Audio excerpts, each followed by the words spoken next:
Hello there from a very windy Henstead.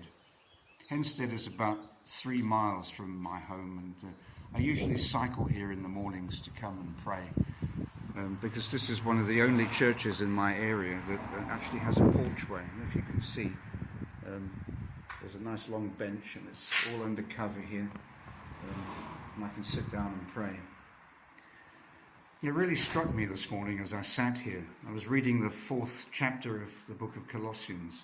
I've been going through books now for the last 3 months, one book at a time, a chapter a day. And I've been putting them on Facebook as a little Bible study.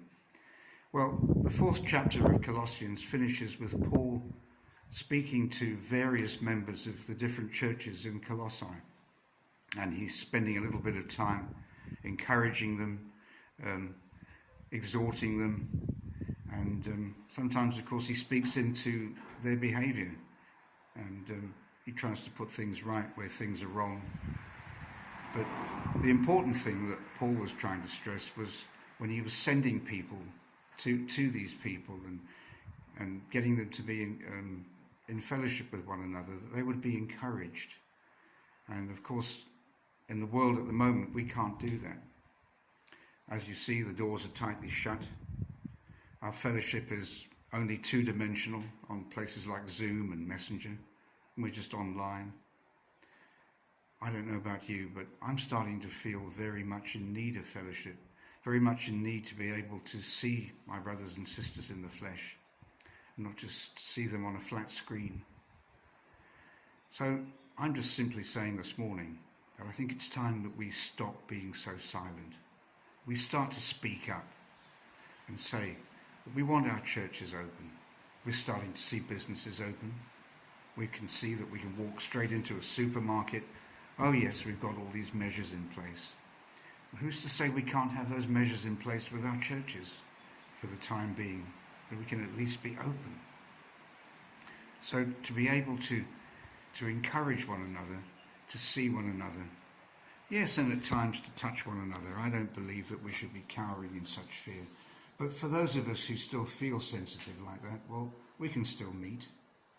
We can walk in the door, we can have hand sanitizers, we can sit apart, we can have 2 or 3 services instead of one.